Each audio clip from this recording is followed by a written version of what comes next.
Hey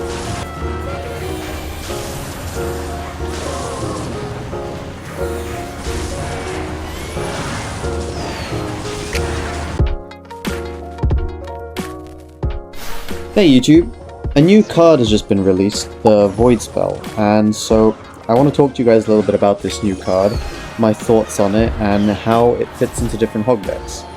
So I've been experimenting around with it for a little while, and at first I replaced Log in my decks. I kind of thought that running a big spell like Fireball with Void would be pretty good, but the problem is it doesn't do very well against Swarm cards, and I think you kind of need your Log or maybe Snowball if you're using it, but I don't think it's a replaceable card for small spells. So I've settled with running this hog deck where I've got the Log and the Void with Firecracker, Ice Golem. It's kind of a deck that I just made up, and I've been having quite a bit of success with it. I'm top 3k on ladder right now with this. But as for the Void spell itself, you guys probably know by now, but it is insanely busted. It's basically a 3 elixir lightning that just, yeah, I mean, single elixir with all these, it's really broken in Lava Hound, especially, because Lava Hound, I mean, most decks only have 1 or 2 air counters, and they just void the air counter, there's nothing you can do, and they only cost 3 elixir, and, yeah. So, Supercell will probably nerf it at some point, but in the meantime, let's try and abuse it as much as possible. So in Hog Rider, it can work pretty well. At first I wasn't sure how to use it, but I'm going to go over with you guys what the strategy should be for using the Void. You mainly want to use it against buildings. You'll see quite a lot throughout this video that I use it predictively against Teslas and cannons and things like that. You also want to be using it as much as possible against like really effective support troops. Usually it's the air counters, like the most common use cases where you'd use the Void is against Little Princes, Musketeers, Firecrackers, that kind of thing. Things that are a bit of a nuisance to kill, and you kind of want to use your Void as a big spell. Even though it's 3 elixir, it basically acts as your big spell in the game. It does pretty decent damage on the tower, but I think the real issue with Void right now is it's just uncounterable. Like, even when I try predict it, it doesn't seem to do very much. I mean, here I used the Void spell just to get rid of his, his Evo Bomber. I probably should have hit the tower, but it's fine. So, the Void spell with Hog does work. It's not a gimmick, and there are already people pushing ladder with it. So, I'm not sure how broken it is, but it's definitely up there in terms of brokenness. Hog Void. It's pretty strong right now. Drill's also gotten massively nerfed, so right now the meta's also not too bad for Hog, I think. We'll see. There's a lot of Iceberg as well, so the meta hasn't really settled yet. It's too early. There's been like 20-something balance changes, so people still need to figure out what the best decks are, what the best combination of cards are, what the best combination of anti-cards are, because whenever there's a meta, there's always an anti-meta. So if the meta is Lava Hound, there'll be a bunch of people running, like, you know, air counters, for example. But, yeah, right now the Void is in kind of a weird place that I don't think they want to nerf it, but they're gonna have to. So, let me talk you through a little bit of how you play this specific Void deck, and what it is that I'm thinking about when I'm playing this. If you guys didn't know, if you see right here, you can fully counter a Goblin Barrel with skeletons. Just a quick little side tip. But mainly what I'm doing when I'm playing this Hog deck is I'm aggressively getting Firecracker chip in single, if I can, because the Dagger Duchess just do such a good job on defense. And in general, when in like these matchups where you have a lot of buildings and it's hard to break through, my aim is to try and cycle Hogs in the back and try and get 2 Hog Riders and overwhelm the Dagger Duchess. Here, I just managed to outcycle and get insane amounts of damage. I cycle my Log onto its Princess because I can anyway full counter his Goblin Barrel with skeletons, and so I'm hovering Ice Spirit at the bridge in case he goes East Spirit at the bridge, because I know he wants to go East Spirit and then he wants to go Goblin Barrel. So here he goes for a Knight. I block the bridge just so that my skeletons full counter. Now I played them in slightly the wrong placement, so he does get 1 Goblin here, but as you can see it was the right play, and that kind of just allows me to freely cycle Logs onto his other stuff. So I go for this Ice Spirit, predicting a Princess. Very nice, you know. Good thing, keeping track of his cycle. And this is a really good matchup where Void can come in really handy, because usually Earthquake doesn't kill a princess, and if you fireball a princess, it's a -1 trade, and sometimes it's worth it, but it's not ideal. Whereas when you're playing Void, now I can get an even elixir trade against his princess, and just, you know, easily counter it wherever it is on the field. So this is a really good example of a matchup where it's pretty strong having Void instead of another spell. By the way, I would also say I've also been running this exact same deck. If you don't have Void leveled up, or just don't have it at all, this deck is more than playable. In fact, I've been using mainly as well EQ along with Void.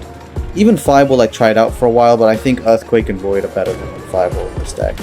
It's kind of a child between 2.6 and Hog EQ. So as you can see, I'm going for a Hog in the back, because I'm trying to just slowly outcycle him. I go Ice Spear opposite lane in case he goes Princess. There's his Princess. I just Tesla. I Void his Tesla. The Evo Skeletons do help out a little bit, but it's okay, because the Tesla is mostly dead, and I'm already back to my Hog. So I'm kind of just waiting for that Tesla to expire.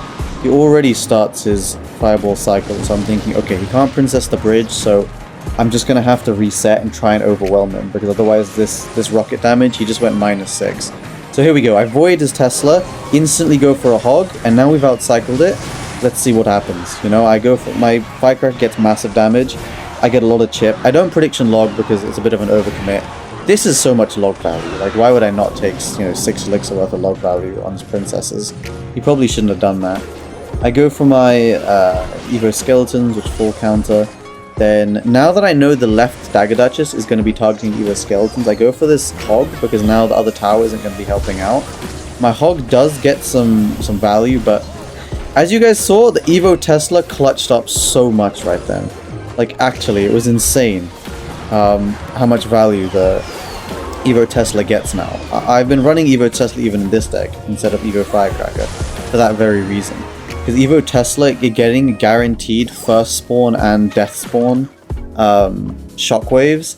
Basically just means it does like 2/3 damage against a wizard. Or it's so useful, honestly. I'm not sure why they buffed it. It doesn't really deserve it, but anyway, in this game I'm playing against a card that I don't think I've seen this card being played in like 2 years. Let me know in the comments below, have you guys played against the Golden Knight? Because I couldn't tell you the last time I played against the Golden Knight in an actual game, so anyway, Firecracker somehow manages to miss one of the goblins, but we've outcycled his cannon. Fortunately my Firecracker goes in front, but it's okay, because I should still get some damage. Ice Golem's tanking, Hog gets a hit, would have got more if my Firecracker stayed alive, but not an issue.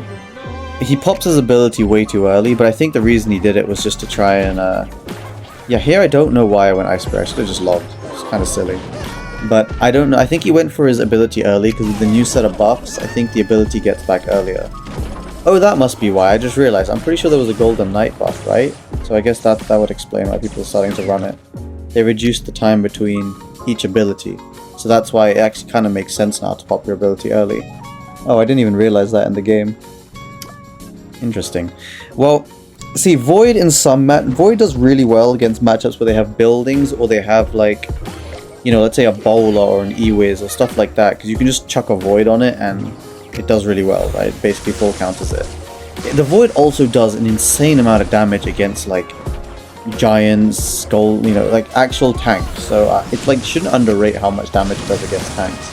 And I've been seeing, even as like a last ditch effort, you can try and, like a last resort, I've seen a bunch of people being using Void to counter Hog Riders, which sucks that it does, but yeah.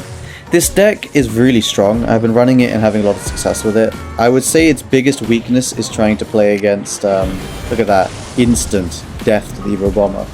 The biggest weakness of this deck is trying to break through building NATO decks. I've been playing quite a bit of Icepo for some really weird reason. I'm not sure why people are starting to run Icepo here. Again, I predict the ability. But Icepo is kind of unwinnable with this. But anything else, it basically you can beat. Honestly, I'm quite proud of myself for making this deck. I honestly do think it's really, really good. We'll see though if it stands the test of time, because we've got to wait for the meta to evolve. Look at that, Cannon just dies because it gets obliterated, and I cycle 2 Hogs, so I went Hog in the back. Because ever since Dagger Duchess has become a thing, because the Dagger Dutch, like, I don't have to respond to that bomber. You have to spend so much less elixir on defense, which just allows you to be a lot more aggressive, and trying to get double hogs is actually a good play now. With basically any hog deck, whether it's Hog EQ or 2.6 or any of these. Trying to break through these NATO decks, Cannon NATO and all this sort of stuff. That's the best way of trying to do it. So again, look, I'm just going hog in the back because my Firecracker, like, it's going to get so much value.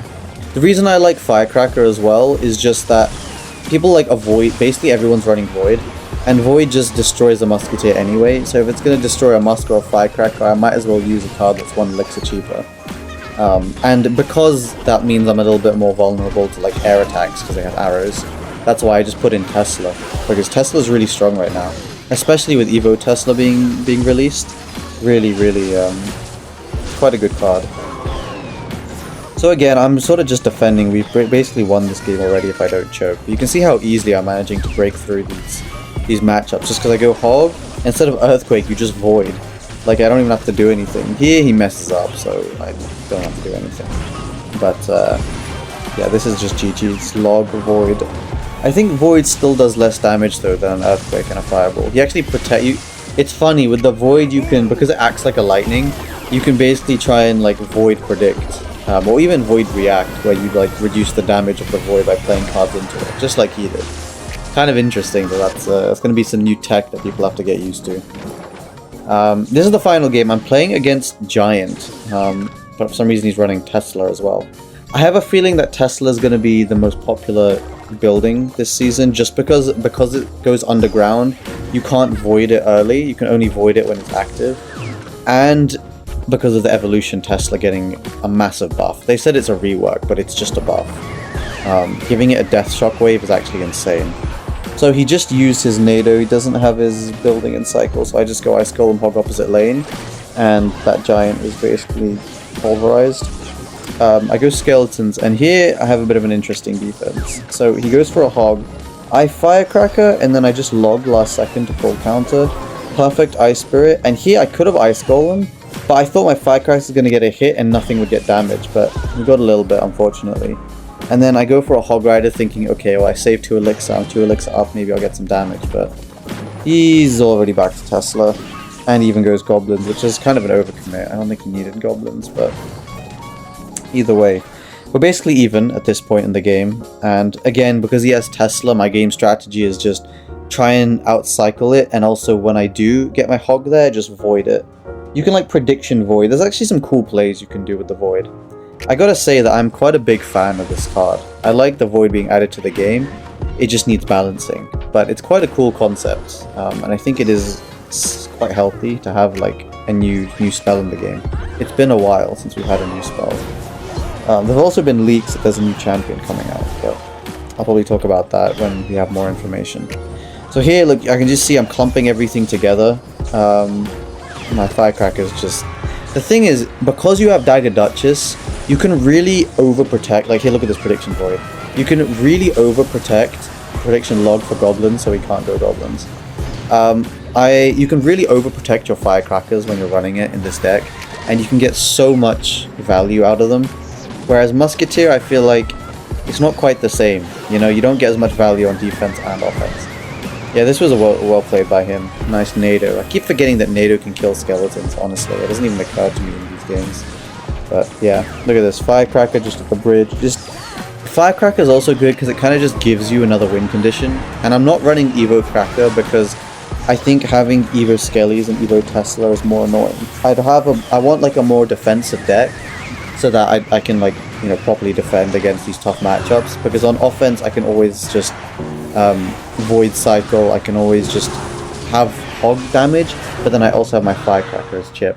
So I hope you guys enjoyed the video, sub if you're not subbed, and I'll see you guys next time.